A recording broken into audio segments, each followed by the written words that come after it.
Welcome to TheKillFile, your favorite true crime podcast. I'm your host, Brittany Spears. Each week, we will explore the dark corners of true crime, unsolved mysteries, and murder. Join me as we uncover secrets, investigate evidence, and dive into the chilling details of some of the most fascinating cases.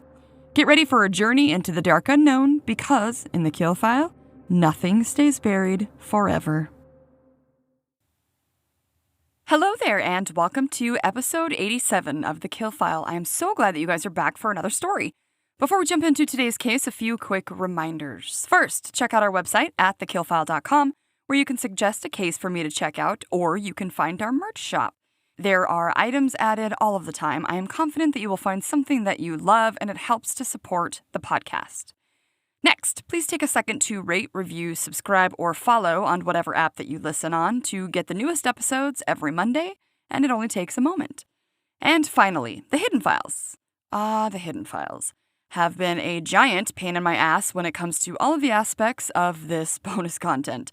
So with the issues from Spotify forcing me to hold off on putting them back on, I'm going to halt the Hidden Files just for a little bit until I can get everything back on track and probably relaunch the Hidden Files at the end of the spring, beginning of summer-ish.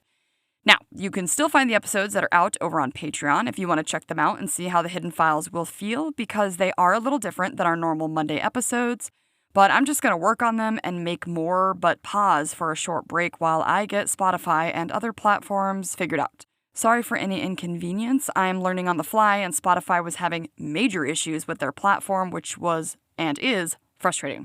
So they will be back shortly. In the meantime, check the ones out I already have released on Patreon if you're interested. The app is super easy to use. Okay, that's it for business. Let's talk about today's case. Today, we are going to talk about someone I have personally never heard of, but excited to delve into and research, a man named Vaughn Greenwood, aka the Skid Row Slasher. Trigger warnings for today are going to be murder and brutality. Here we go. Today's story is going to take us back to a time when things seemed simpler, a time of war and chaos, but also a time for women. The year is 1944, when the United States, according to an AI overview, was not only still going through World War II and the strict rationing that went along with that on items such as food, gas, sugar, tires, shoes, and even meat, but things were starting to change for the better in other areas. Coming out of the Great Depression saw an all-time low for the unemployment rates due to the war efforts creating production needs. Women were finally starting to be able to come out of their household duties and were allowed to enter the workforce and even work in factories. Another thing of note from this time was the infamous GI Bill was signed on June 22nd, 1944, which many of us know have to do with the benefits for veterans, helping with education and I guess even housing, which I didn't know. D-Day would take place on June 6, 1944, where one of, if not, the largest amphibious invasion in history would start on the beaches of Normandy, France, where approximately 160,000 troops from various allies like Canada, Britain, and America would attempt to begin the liberation of Western Europe from the Nazi-occupied countries. Sadly, the first day alone would see 10,000 deaths of Allied soldiers on the beaches. Look at me talking like I have any fucking clue about any of this stuff. One thing that I love about this podcast, and especially the Hidden Files, is getting to learn shit that I probably should already know or have heard of, but don't remember. Like, I was in the fucking Navy and I didn't know what D-Day was. Embarrassing? Yes. True? Also, yes. I've heard the name, and of course Normandy, but did I actually know what any of it was? No. Moving on. This brings us to the birth of our serial killer today, a Mr. Vaughn Greenwood, in the year of 1944, but I was unable to find the actual date. Apparently, most of Greenwood's background is missing due to the fact that he was raised in a plethora of foster homes in the Pennsylvania area, and I think that we can only imagine some of the abuse that one might have suffered just being alive in the 40s, but also in the foster system. Yikes, but of course, that's just my conjecture. Greenwood was said to have only completed an education level of the 7th grade before dropping out. One thing that is known about Greenwood, which is kind of mind-blowing, at the age of 13, he would actually hitchhike across the United States from Pennsylvania all the way to California, and he made it there. How, though? Holy shit. Sources would say that for the next few years, Greenwood would become a drifter who liked to take trains back and forth between California and Chicago. Greenwood was known to work different menial jobs that he could find wherever he was staying at the moment. None of them would have been seen as a career by any means. So, something to gain a little cash, maybe even under-the-table type jobs, until he would meander to the next destination. Greenwood didn't seem to care to stay in one place for very long, and definitely didn't plant roots around this time in his life. And that's all we really know about the beginning of Greenwood's life. Not much, as they didn't exactly do great record-keeping back then. Anyways, on to his crimes. On November 13th, 1964, a transient named David Russell was found with multiple stab wounds on the front steps of the LA Public Library, and he was found to have had his throat slit as well. After this, the very next day was found another victim, a man named Benjamin Hornberg, who was 67 years old. Sadly, he was found to have been murdered inside of the bathroom on the second floor at a hotel where he had been living. I couldn't help but wonder if there were any drugs involved. Benjamin also had multiple stab wounds to his head and to the upper parts of his body. And again, his throat was slit from what some sources said was ear to ear. These two killings seemed so freaking random and frenzied from someone who was just angry, right? And also, I don't know why, but having your throat slit, especially like all the way across, seems like such a brutal thing to have happen to you. The LA authorities believed that these two attacks were so similar that they were going to have what looked like the start of a serial killer on their hands. But as they waited for news of the next murder, that news never came. After these initial murders, Greenwood wouldn't commit a known murder for a decade. Sources would say that around this time, Greenwood had actually moved from the LA area to Chicago, which could be why he stopped so abruptly. In June of 1965, Greenwood actually moved to Chicago's Skid Row area. Greenwood, though, would be arrested and put in prison not for the murders he committed, but crime involving a knife on a victim named Mance Porter. The attack was said to come on the heels of a sexual encounter when Greenwood asked for money. Porter, 70 at the time, refused to give him any, so Greenwood attacked him and slashed his throat and stabbed him. As this was taking place, Mance started screaming for help, and the hotel manager, a man named William Pump, heard the screams and ran into the room to help. Greenwood would then attack Pump and stabbed him as well. According to an article published in 1976 by the Sioux Falls Argus Leader, Porter would testify that Greenwood forced him to perform a specific sexual act and then stabbed him in the arm, and when he screamed, Greenwood slashed his throat. Then, according to testimony, this is when Pump ran into the room and was also attacked. Yeah, Porter survived being slashed in the fucking throat. Can you imagine?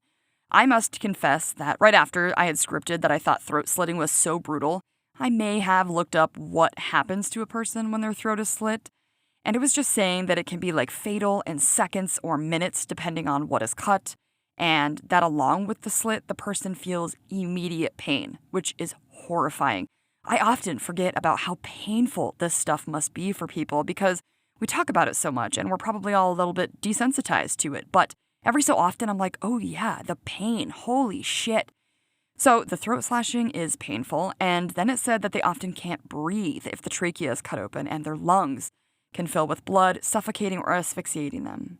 It was just so gnarly, I didn't include it, but now learning this guy had lived through that, can you fucking imagine what he went through? Oh my god, I was shocked. This poor man.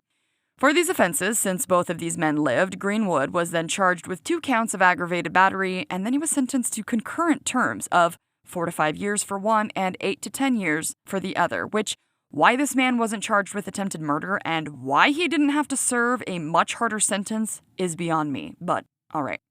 Greenwood would end up serving 5.5 years of his sentence, and then he was released, because of course he was, on January 3rd, 1973. On December 1st, 1974, a man named Charles Jackson, said to be a 46-year-old man, was found murdered. Newspapers at the time reported that the killer may have left some clues that stood out. For example, Jackson's shoes had been taken off and pointed at the victim's body. So this man was said to be found in Skid Row, but this time in Los Angeles, which confused the shit out of me and left me wondering if Skid Row was in LA and not Chicago. Yeah, I'm a moron. I didn't know that Skid Row was a term used for, like, the rundown part of any city. So, yes, there is a Skid Row in Chicago, and yes, there is a Skid Row in LA. I believe, if I'm not mistaken, the LA one is infamous, though. Either way, it's not actually a name of a town or anything. I'm dumb. Moving on. So, I'm going to rewind for a second and state that Greenwood moved from the Chicago area to the LA area after his release from prison. And although there aren't any murders attributed to him from January 73 until December 74, there are suspicions that he could have murdered more for sure. Something to keep in mind as we go over some of these victims in a second is a major piece to this case, and a weird one at that. You see, Greenwood, after killing a victim, was one of those killers who liked to pose the dead bodies of his victims. A running theme seemed to be that the shoes of the victims were often removed and pointed toward the bodies. But why? Yeah, and not only that, but there would also be found some very strange goings-on at the crime scenes. There would be at the scenes salt sprinkled around the bodies, as well as actual cups of their blood found close by. Also, the authorities would find what one source called strange markings next to the injuries that had been inflicted to victims. It kind of had the authorities and other spectators pointing to a possibility of being related to Satanism, but that was never proven. And I'm not 100% sure if he was even trying to do that, but it was in the information. So my first question is, why the salt? I don't understand that. And better yet, why the cups of blood? Was he drinking it? How did he fill a cup?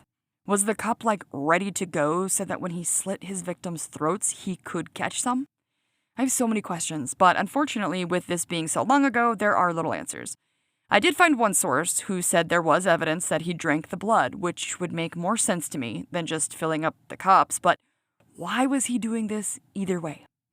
Okay, back to December 1st, 1974. The victim, Charles Jackson, was said to be an addict of the drink and a drifter as well.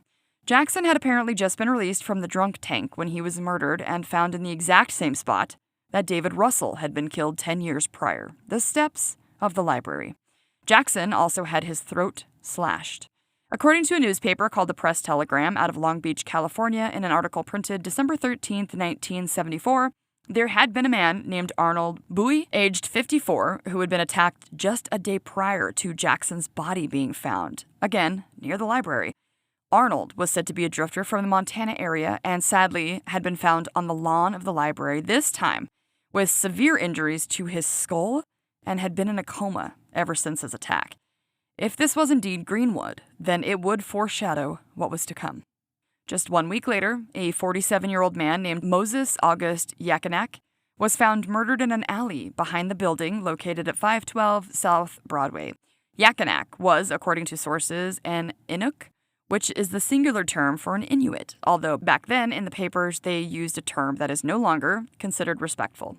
3 days after the body of Yakinak was found, another victim, this one named Arthur Dahlstedt, a 54-year-old man, was found to have been murdered and left outside of a building that had been abandoned.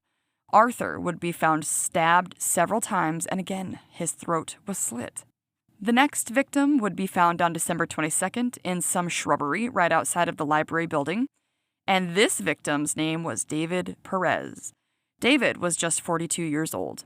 I couldn't help but wonder after reading about this victim why the police weren't staking out the area around this fucking library. I mean, there is no way that murders around this library were so common that they couldn't patrol around looking for suspicious people.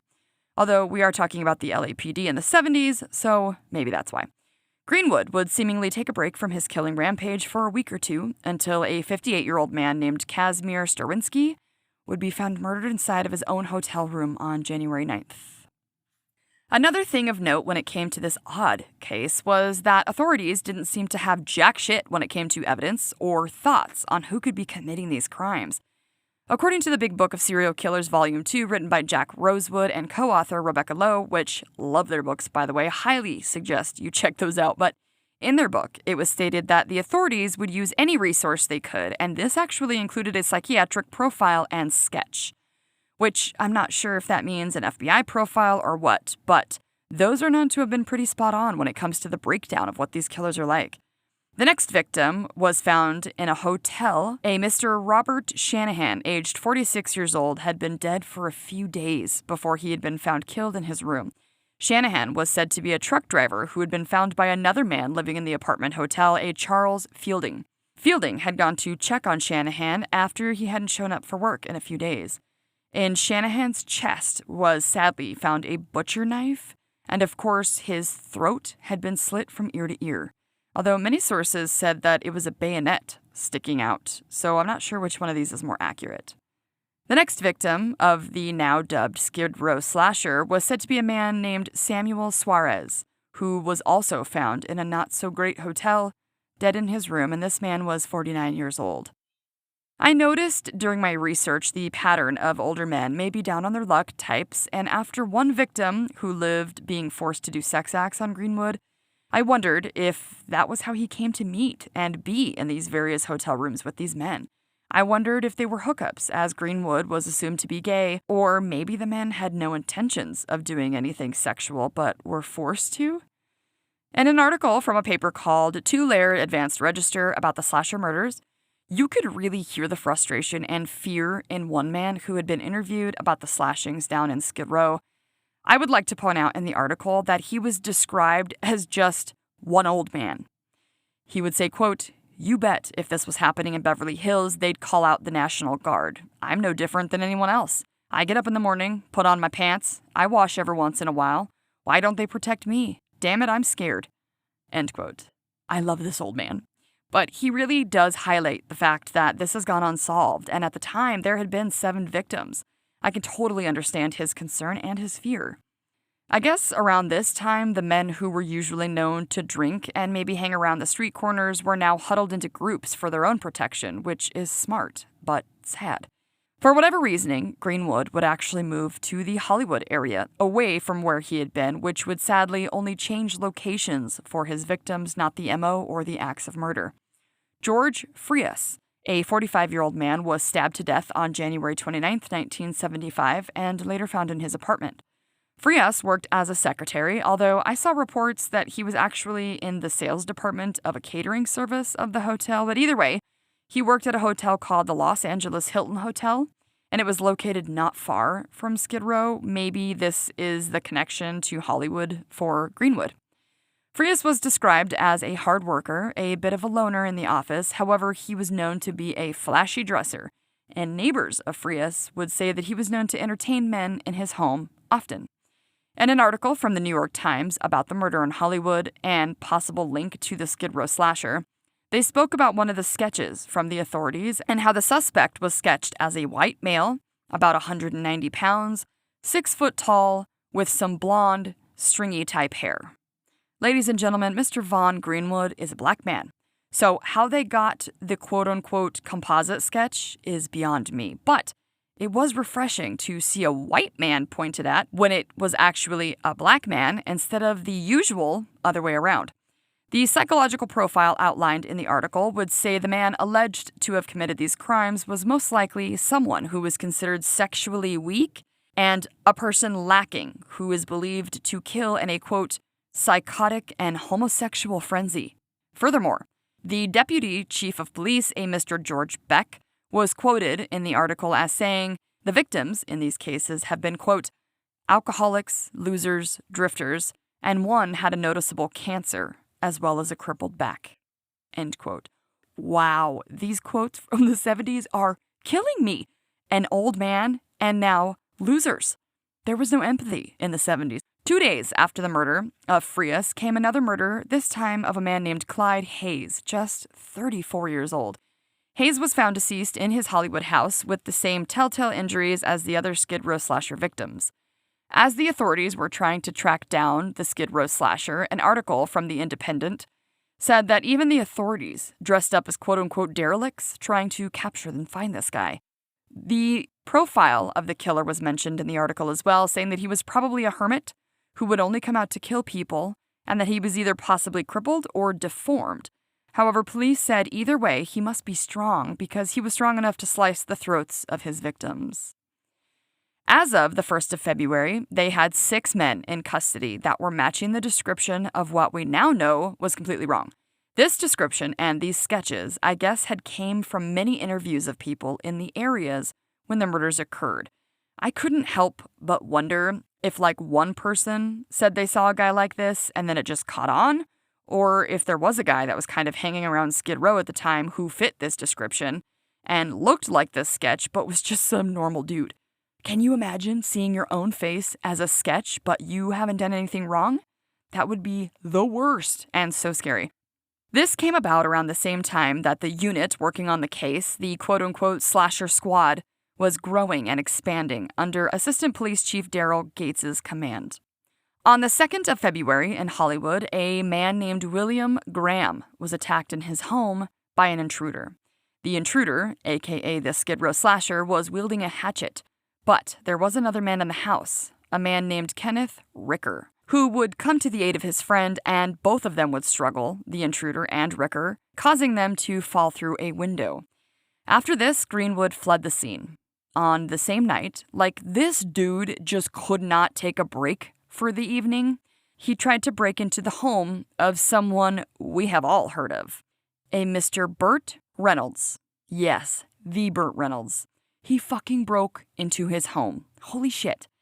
As he was leaving the scene, he accidentally dropped a piece of evidence that would lead the authorities right to him. He dropped an envelope that was actually addressed to Vaughn Greenwood right there in the middle of the driveway. What a dumbass. Why would you even have anything on you with your own name if you are planning to rob or attack people? Stupid. Of course, the authorities would find Greenwood and arrest him for the burglary charges and also assault charges. During a search of Greenwood's home, they would find some cufflinks that belonged to his 10th victim, George Frias, which pointed to him being involved in the slasher attacks. Another piece of evidence that was pretty damning was some bloody shoe prints that were found in the apartment where Shanahan had been killed. The authorities also realized that after Greenwood was arrested for burglary charges, the slasher attacks abruptly stopped. And that, combined with the attacks he was convicted of in Chicago, these led them to look his way in the first place. The investigation continued on Greenwood, and on January 23, 1976, he would be charged with 11 counts of murder. Before Greenwood would stand trial for the murder charges, he would be convicted to the assaults of William Graham and Kenneth Ricker, where he would be sentenced to 32 years for the crimes, which surprised me because he was charged with this before, trying to kill 2 men, and he only got 5.5 years. But now it's 32? Interesting, no? Greenwood was serving the beginning parts of that 32-year sentence in the Folsom prison when he was charged for the murders. A gag order was placed around this case by a Superior Court Judge Frank Baffa, which led the authorities to not be able to talk about the case before its proceedings. The order was put in place in order to give Greenwood a more fair trial, according to the media. Somewhere along the lines, according to the Valley newspaper in an article from October 21, 1976, the head of the LAPD Major Crimes Division was, charged with, quote, improperly disclosing official department information in the case, meaning information was leaked to people who were unauthorized to know. Specifically, he was charged for allegedly getting information off something in the slasher case and giving it to a motion picture company. The trial for the slasher case commenced on October 18, 1976, and was mostly circumstantial. However, a few things did come to light. A witness testifying that they saw Vaughn Greenwood outside of a hotel room in what would later become the scene of a slasher victim, and another piece of evidence, according to sources, was blood typing found from victims' clothing that matched Greenwood's blood type, which back then was all they could do. And remember, when people stab victims, it's not uncommon for them to cut themselves. One source would say that Greenwood had pled not guilty and tried to use the insanity plea with his defense, trying to say that he was either extremely drunk or legally insane with each of the murders. Newsflash, being fucked up is not a defense, and you are legally held accountable for anything that you do while you're drunk or high on anything. Greenwood's trial would conclude on the 30th of December, as the jury was out for 6 days with the case, including a 3-day break for the holidays when they would return a guilty verdict on 9 of the 11 charges of murder. The other 2 charges the jury could not agree on, so a mistrial was declared by the judge on those 2 cases.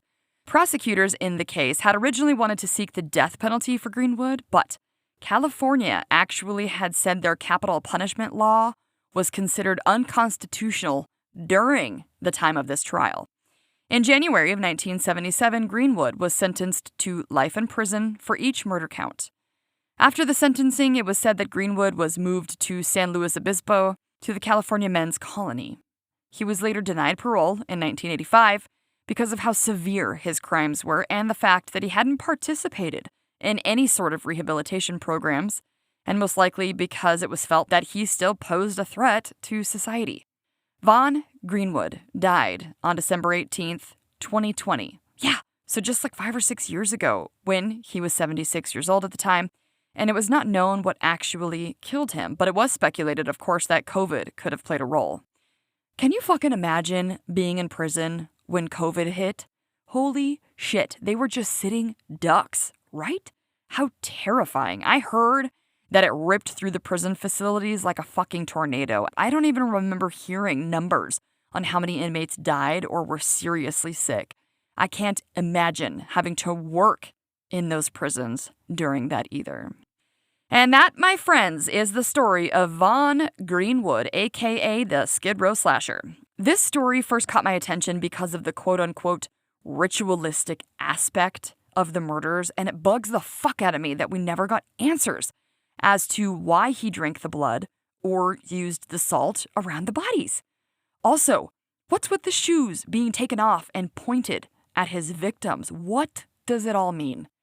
I can't even tell you how, well, not funny, but also funny, the papers and media coverage was on this case. The actual words people used in the papers and in interviews was just stuff that you wouldn't hear nowadays, like the loser thing, or I saw the word hobos and derelicts a ton. Like, they just didn't give a fuck if they hurt your feelings or why someone might be struggling, right? They just considered you grouped in with all the rest of the people that they looked down upon, and that was that. It cracked me up. I wish that someone had gone out and interviewed him more about what the hell his crime scenes were all about, and if he claimed insanity, then he wasn't really denying that he committed the crimes, right? So did he ever confess or talk to anyone about them? I'm sure back then, once he was caught, people didn't care as much since the victims were the unfortunate, and also this was almost in primetime serial killer era, but I still want to know because this guy is a serial killer as well, and there's a good chance that there are more victims out there in that decade that he supposedly took a break. Although he was incarcerated for 5.5 years of that, but still. Do we really believe that he stayed good in Chicago when he got out and just happened to start killing the minute that he stepped foot in LA? Doubtful. I wonder if someone has ever looked into that. Anyways, I hope you guys enjoyed learning about this serial killer as much as I did, and remember to stay away from the steps of your local library. Apparently, they're a hot spot for murderous activity. Come on back next Monday when we will cover another case here on The Kill File where nothing stays buried forever. Stay safe, you guys. Bye. All right, guys, that's going to do it for today. A few quick reminders before you go. Please don't forget to subscribe, rate, and review on your platform. It will help the podcast grow and other true crime lovers to find us. Also, check out the website, TheKillFile.com, where you can suggest a case, find our merch shop, and submit a listener file. Follow The Kill File on your favorite social media platforms. We're on Facebook, Instagram, Blue Sky, and TikTok. Of course, you can always subscribe on YouTube as well. Find all of the links for the socials on the website. Come back on Mondays wherever you get your podcast fix when we will cover another case on The Kill File where nothing stays buried forever. Stay safe, you guys. Bye.